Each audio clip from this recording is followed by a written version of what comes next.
Did Lucifer, also known as Satan, a finite creature, actually think that he could successfully oppose the infinite creator God?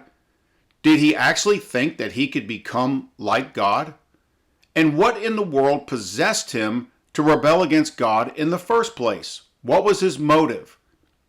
Now, these questions are known as the mystery of evil. And in today's episode, we're going to look at the responses to the mystery of evil by three well-known, prominent evangelical theologians. And then we're going to offer what I think is a more complete and satisfying answer that comes from the Catholic tradition. So let's take a look at three evangelical theologians and how they approach the mystery of evil. And the first one we're going to look at is Dr. Norman Geisler, who writes in his Systematic Theology in Volume 2 that sin arose from Lucifer's free will. So in response to the question of where evil came from, in response to the question of the mystery of evil's origin, sin arose from Lucifer's free will. God made perfect creatures and gave them perfect natures and perfect freedom. But with freedom, though good in itself, comes the ability to sin. So sin arose in the breast of an archangel in the presence of God. Freedom is good, but it contains the possibility of evil. God made Lucifer perfectly good. Lucifer made evil. God gave him the fact of freedom, which is good. Lucifer performed the act of freedom to rebel against God, which is evil. God provided the good power of free will, but Lucifer performed the bad action of free will. So that's Geisler's view in a nutshell, and I think it's good as far as it goes. Basically, what he's saying is that since there was no evil prior to Satan's fall, there's no evil environment, there's no evil wills or beings.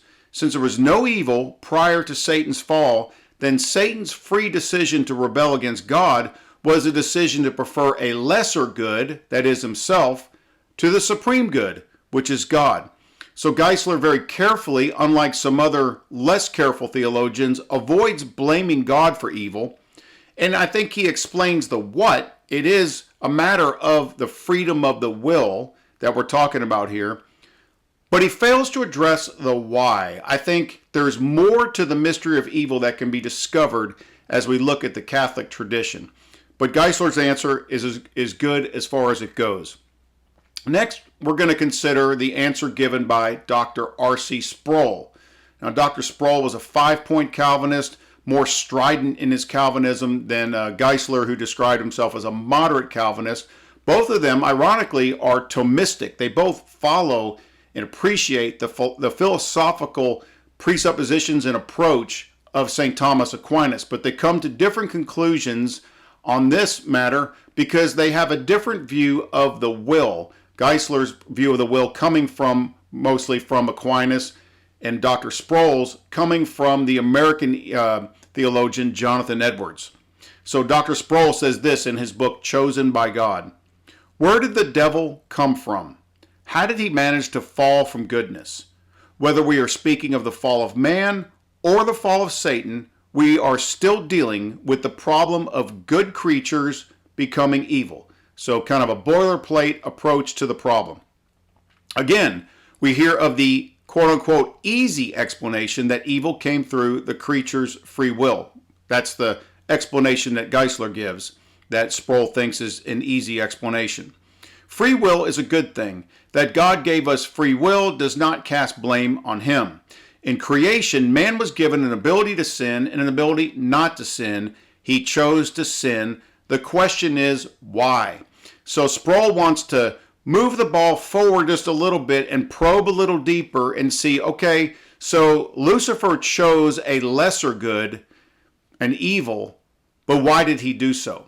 And he's going to go on and say this, herein lies the problem. Now, I think that this problem exists in theologians like Sproul because of following Jonathan Edwards' view of the will, which essentially is we have the freedom to do that which we desire most.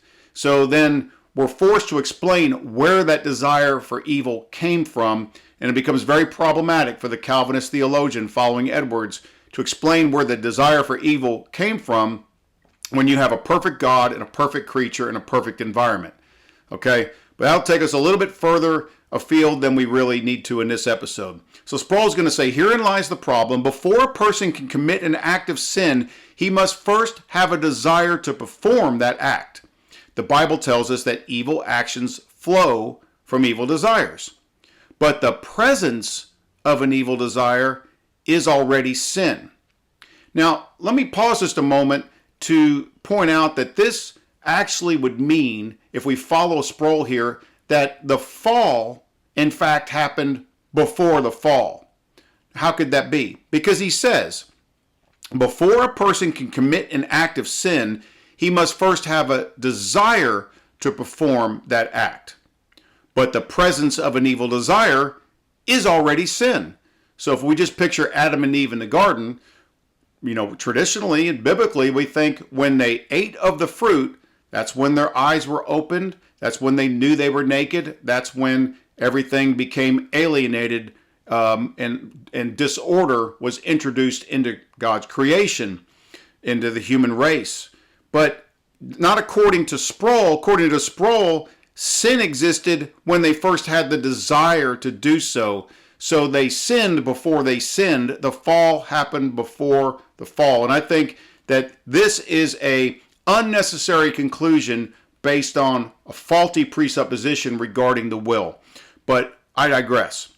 He says, we sin because we are sinners. We were born with a sin nature. We are fallen creatures. So it's not super hard to explain why we sin now. The question is, why did Adam and Eve sin? Why did Satan sin? Because, as he points out, Adam and Eve were not created fallen. And of course, in this entire section of this book, he's talking about Adam and Eve and Satan all kind of intertwined.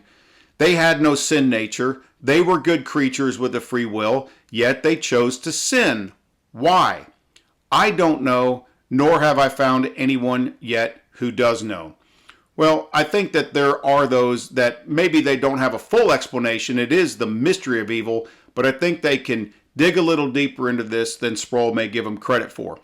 All right, now Geisler points out the fatal flaw in Sproul's presuppositions regarding the will, and it leads him to theologically unacceptable conclusions. As Geisler points out, here is the unmistakable logical conclusion for the extreme Calvinist. This is Geisler's terminology for R.C. Sproul and those that are a little bit more strident in their Calvinism. Just call somebody extreme, and that's because they're more of what you are, I guess. Both Lucifer and Adam sinned because God gave them the desire to sin. If the original perfect creature's will is in neutral and is unmoved until God moves on it, having no sinful nature to move it towards sin, then there is only one person left in the universe to do it, God. So I think Geisler is correct here in his criticism of Sproul's theologically unacceptable conclusion. Basically, you're left either directly or indirectly blaming God for the entrance of evil and sin in the world. Not just in the sense that God is sovereign, but in a morally culpable way, although Sproul would never say that. All right, so we've looked at Geisler, we've looked at Sproul. Now let's last consider John Piper. Now they're all kind of in the same family, generally speaking, Calvinist. Sproul and Piper are more of the 5-point Calvinist, and Sproul and Piper both follow Jonathan Edwards on the will, so they're both going to make the same error in that regard. However, Piper does have one interesting, maybe even intriguing insight, I think, that is a segue to the more complete and satisfactory Catholic answer. So let's read what John Piper has to say. How could a perfectly good being with a perfectly good will and a perfectly good heart ever experience any imperfect impulse that would cause the will to move in the direction of sin? Now this is the error that Sproul makes, and notice the wording here, cause the will, because in Piper's mind and many that think like him, the will is, there is not a self-caused action, that the cause itself needs a cause. So ultimately, by hook or by crook, you're getting back to the first cause, God, Ultimately, God is going to be blamed for evil, even while they attempt to exonerate him from any moral culpability. So the imperfect impulse that would cause the will to move in the direction of sin, where did that come from? The answer is that nobody knows, including those who say, oh, it's free will. That is not an explanation. It is the name for a mystery. And then he's going to quote a couple passages from Isaiah where we see God's hiddenness. And I think he totally misreads these passages. In fact, he reads them very differently than John Calvin himself, that God's hiddenness is the cause of Israel's sin. And yet when you go to the passages in Isaiah 63 and 64, it's pretty clear that God's hiddenness is a result of Israel's sin. So he's going to quote these passages in Isaiah, and I think impose his own theology on these passages and come to wrong conclusions. But he does end up with a fairly intriguing insight that I think will be further explained in the Catholic tradition that we'll look at briefly in a moment.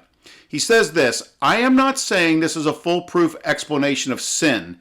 And here he's referring to his interpretations of Isaiah 63:17 and a passage in Isaiah 64. But somehow God cloaked his glory from Lucifer, and in the cloaking of his glory, somehow still inexplicable to me, there rises a preference in Lucifer's heart for himself over God, who has cloaked his glory. Now, I think there's an interesting insight here as he talks about God cloaking his glory. I think he gets it wrong, but yet there's a partial truth there. One of the things he gets wrong is he sees this as the cause of Lucifer's sinfulness, but there's another way in which we could understand God cloaking, if that's probably not the right word, but his word, cloaking his glory, which did in fact play a role in Lucifer's sin, his fall from heaven. All right, let's give a summary real quick of these evangelical answers and then we'll move on. Geisler's answer, sin arose from Lucifer's free choice of a lesser good. It's a perfectly good answer as far as it goes. Sproul and Piper want to say that sin arises only where there is an inclination towards sin, and as to where Lucifer got that evil inclination, well, we don't know, but their answers implicate directly or indirectly God in the matter. And then Piper moves the ball forward a little bit in his hint that God's cloaking of his glory caused Lucifer to prefer himself to God. All right, so evaluating these evangelical responses, I'd say at best they leave us still wondering, but why? But why? There's still a mystery here that I think could be probed a little bit more deeply. At worst, some of these, particularly Sproul and Piper, implicate God as the ultimate cause of sin and evil. Whether they say it directly or indirectly, some Calvinists have said the quiet part out loud. All right, so enough of the evangelical responses to the mystery of evil. Now I want to offer a more complete and satisfactory answer, I believe anyway, and it comes from the Catholic tradition. And we're going to consider the Catholic answer by returning to the two original questions that we raised at the very beginning of this video, if you can remember that far back. Question 1 is this: did Lucifer, also known as Satan, a finite creature, actually think that he could successfully oppose or even supplant the infinite creator? Did the finite think that he could wrest control of the universe from the infinite creator? Well, Isaiah chapter 14 is a passage held by many theologians, both today and throughout Christian history, that basically is viewed as a hint of what happened at the fall of Satan. Now, it's directed at the king of Babylon. However, there's hints in the passage that there's more going on here than just a prophetic address to an earthly king. In Isaiah 14, we read, "How you are fallen from heaven, O day star." That's where we get the name Lucifer, morning star or day star, son of dawn. "How you are cut down to the ground, you who laid the nations low. You said in your heart, I will ascend to heaven. above the stars of God. I will set my throne on high. I will sit on the mount of assembly in the far reaches of the north. I will ascend above the heights of the clouds. I will make myself like the Most High. So on face value, just at first glance, it does look like, if this passage refers to Lucifer's fall, that he's saying, I, the finite, am going to oppose successfully and even supplant the infinite God. I will make myself like the Most High.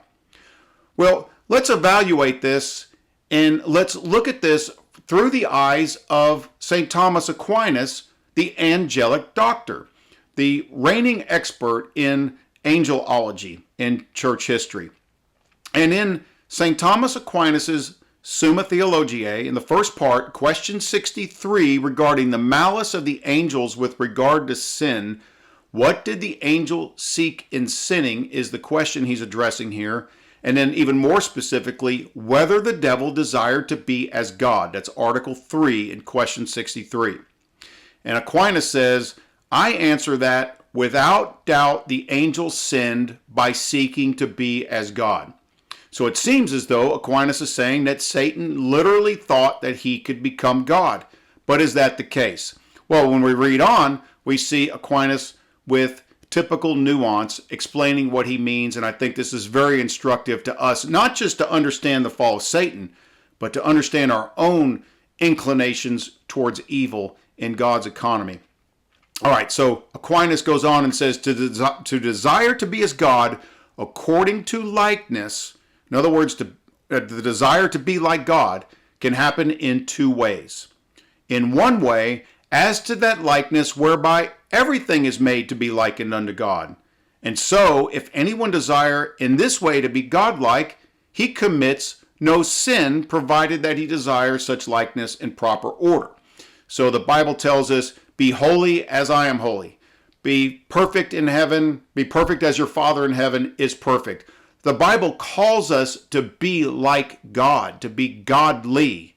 So there's a way in which we can desire and become like God and not commit sin, provided that these desires are producing us in proper order. That is to say, picking up with Aquinas, that he may obtain it of God as a gift. But he would sin were he to desire to be like unto God, even in the right way, as of his own and not of God's power. So there's a right way to want to be like God, doing it in accordance with his commands and by his power.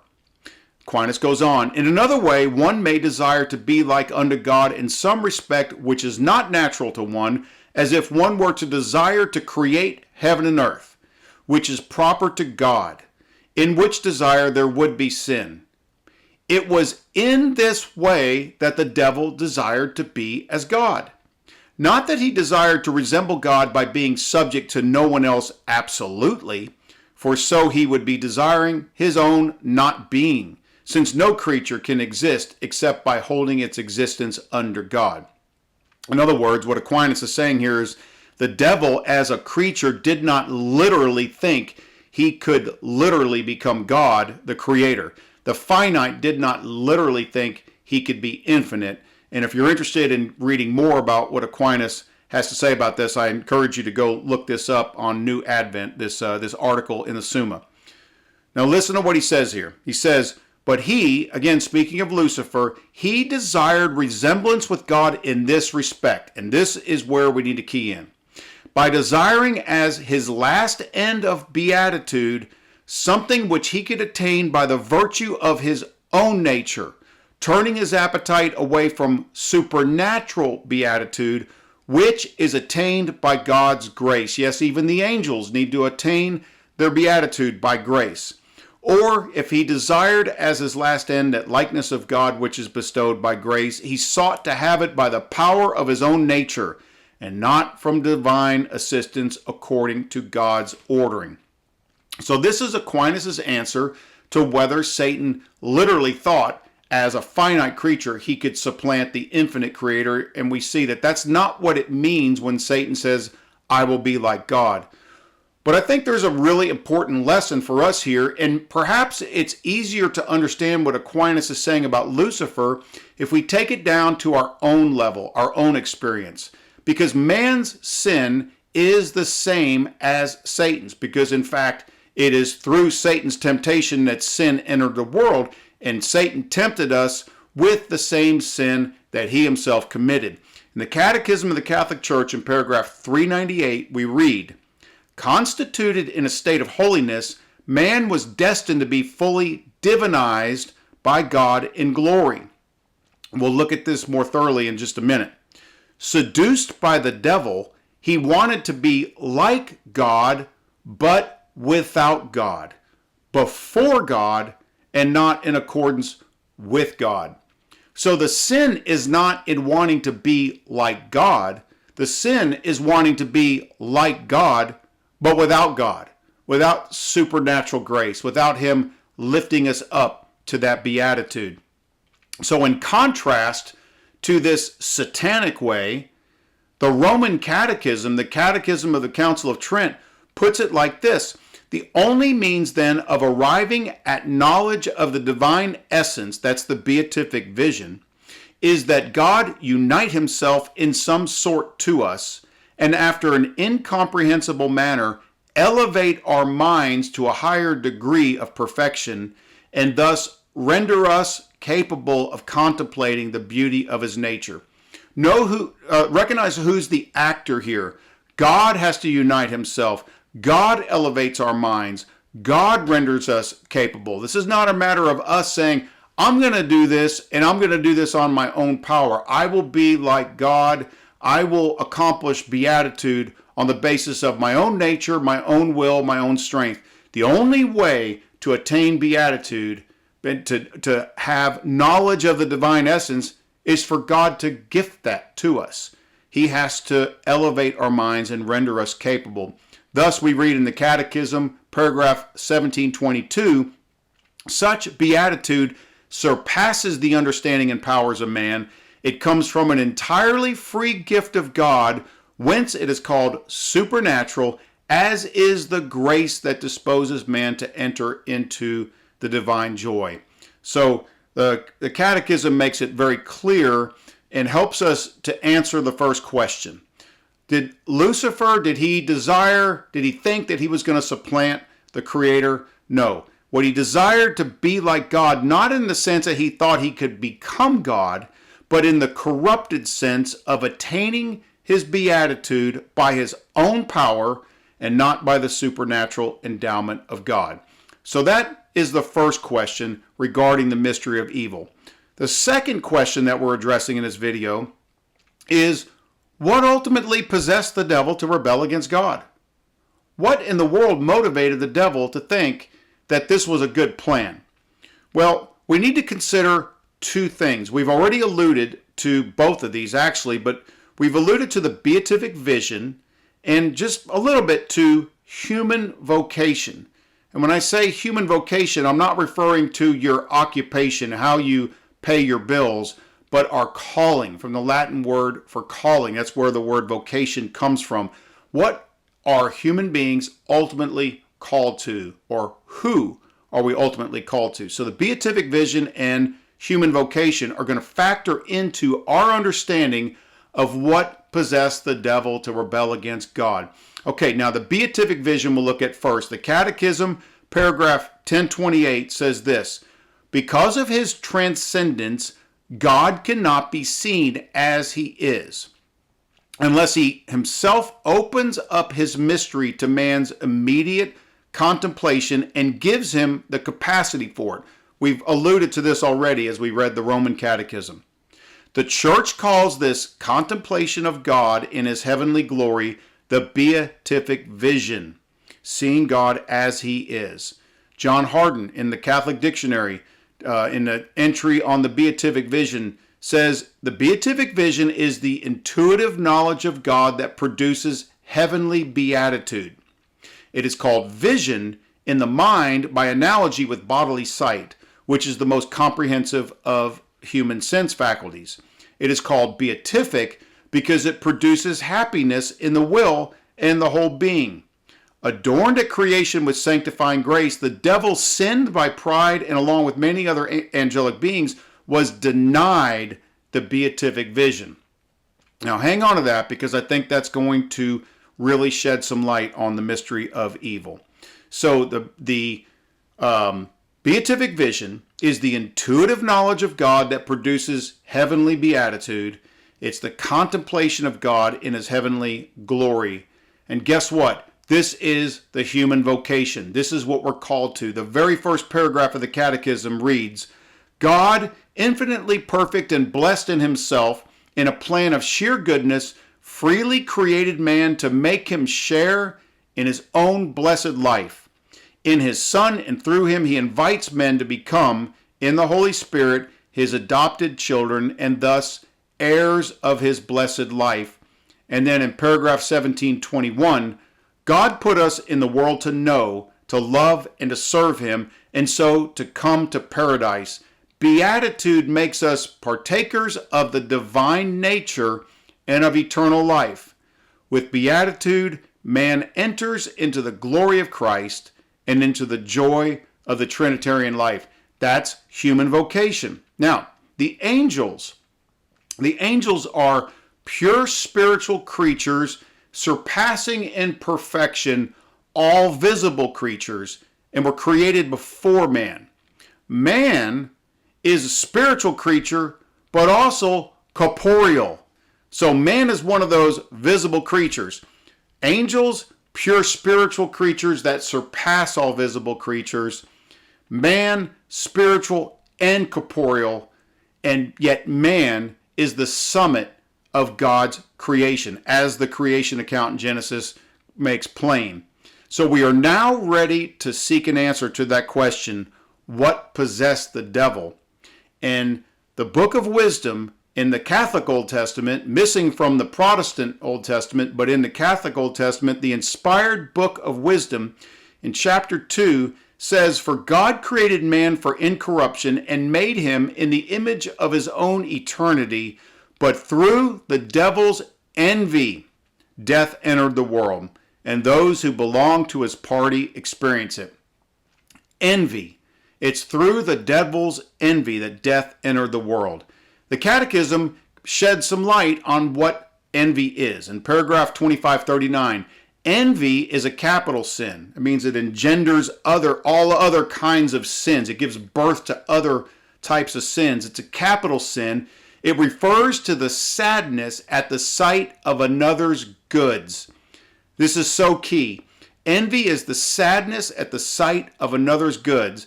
And St. Augustine saw envy as the diabolical sin. And then we read, from envy are born hatred, detraction, calumny, joy caused by the misfortune of a neighbor, and displeasure caused by his prosperity. Or as Jesus described the devil, he was a murderer from the beginning.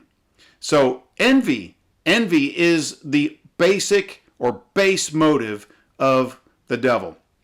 All right, so here's what happened. If you remember the detective show Monk, it was one of my favorite shows. I guess it goes back 25 years now.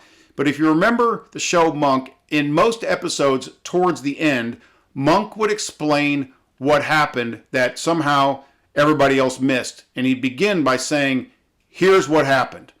Well, here's what happened, I think, with regards to the mystery of evil and the fall of Satan. And we're going to turn to Father Paul O'Sullivan's book, All About the Angels, because I think he describes it very well and very succinctly. Here's what happened. The angels were created at the same time the world was created, but before man. They were created in the state of grace and in the empyrean heaven, not in the heaven of the blessed Trinity, i.e., not in the presence of God. So how can they be in heaven and not in the presence of God? Well, the Bible gives us some hints, like in 1 Kings 8:27. Solomon, praying at the dedication of the temple, says, but will God indeed dwell on the earth? Behold, heaven and the highest heaven cannot contain you. How much less this house that I have built?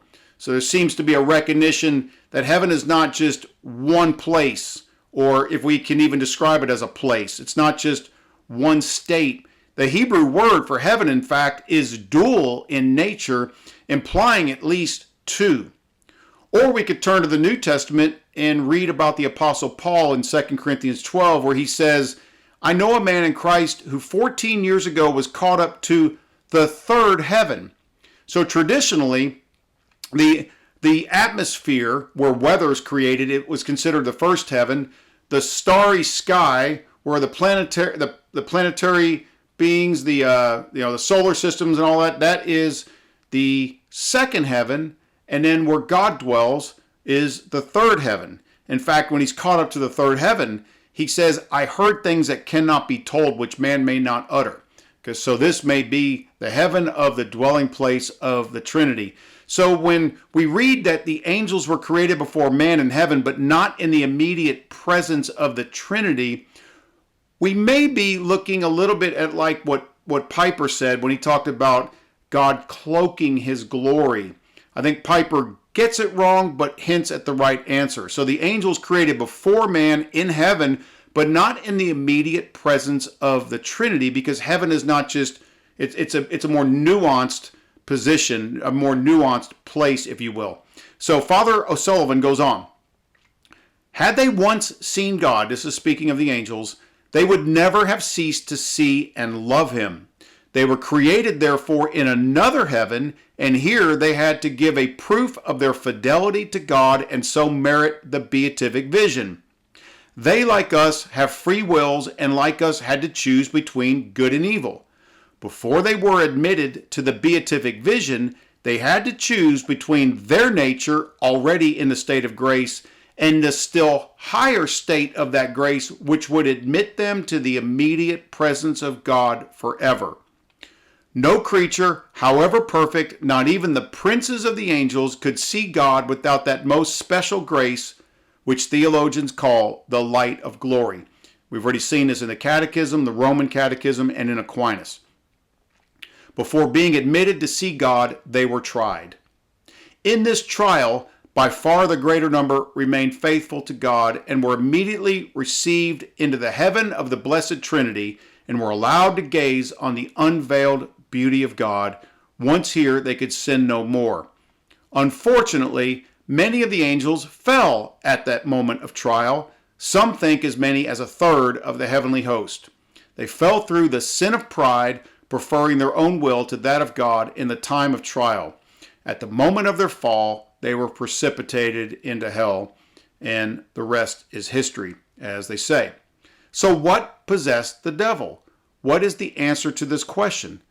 What possessed the devil, I think the Catholic tradition answers as envy regarding humanity's vocation to glory. Envy regarding man's exalted destiny as being brought into the very life of the Trinitarian God. In fact, Hebrews 2:16 says, For surely it is not angels that he helps, but he helps the offspring of Abraham. So God came to rescue not angels who sinned, but mankind who have sinned. 1 John 3:2, Beloved, we are God's children now, and what we will be has not yet appeared, but we know that when he appears, we shall be like him, because we shall see him as he is. The beatific vision, the high calling of mankind. The Catechism in paragraph 460 is really a series of quotes. And these quotes get ever more scandalous. And maybe in another episode, we'll dig into this a little bit deeper. But listen to what the Catechism in paragraph 460 says with regards to this vocation of man, this scandalous word, but divinization that requires nuance and a clear understanding. But listen to what it says. First, it's going to quote from Peter, 2 Peter 1:4. The Word became flesh to make us partakers of the divine nature. So very similar to what we read in 1 John 3. And then the Catechism is going to quote St. Irenaeus in the 2nd century. For this is why the Word became man, and the Son of God became the Son of Man, so that man, by entering into communion with the Word and thus receiving the divine sonship, might become a son of God. Gets more scandalous. St. Athanasius, writing in the 4th century said, "For the Son of God became man so that we might become God." Now, St. Athanasius is not saying that the finite becomes the infinite, that the creature becomes the creator, but he's saying something which sounds scandalous to us, but is eminently biblical and theologically correct, that God has a plan for us that involves us being raised up into the very life of the Trinitarian God. St. Thomas, writing in the 3rd century, says, "The only begotten Son of God, wanting to make us sharers in the divinity, assumed our nature so that he, made man, might make men gods." John chapter 10, verse 35, Jesus says, makes a reference to us being as gods. Now, what we mean here is not gods by nature, but gods by grace. We are given full participation in the divine life of God, not by nature. We don't become God, but by grace we are elevated to the divine life. And I think that this doctrine of divinization is a neglected doctrine in evangelical Christianity, and oftentimes why the mystery of evil goes unexplained. Or sometimes the doctrine of divinization is simply reduced to moral likeness. Well, in glory, we're going to be morally as unto Christ. Certainly true, but I think that's a reductionist view. I think there's more that we have in store for us, and it's all wrapped up with our vocation and the beatific vision. I realize this opens up a can of worms and raises more questions than it answers, but I think this is what needs to be understood so that we can have a better grasp of the mystery of evil. So the answer to question number 2 is what ultimately possessed the devil to rebel against God? Envy. But it's not envy towards God. The devil did not think, "Oh, I want to be the infinite. I want to be the creator even though I'm the creature." I think Aquinas answers this very clearly, and I would encourage you to go back to the Summa to read what he has to say in full. Envy not towards God specifically, but towards the image of God, towards mankind and the exalted vocation that God has for mankind, the calling that God has on mankind. So his envy of mankind and our exalted calling leads him to utterly despise and fight against us. So Father Sullivan says, "Seeing that they cannot attack God, they direct their fierce vengeance and vent their spleen on us." So in conclusion, the Catholic answer, I think, best explains how Lucifer could be created in the heavens, yet not see God. And secondly, I think the Catholic answer identifies the real object of Lucifer's envy, the exalted status of an ultimately divinized mankind. Again, I realize saying that probably raises more questions than it answers, but it is, after all, the mystery of evil that we are talking about. So maybe we'll take that up in a subsequent episode. Until next time, may the Lord bless us, protect us from all evil, and bring us to everlasting life. Amen.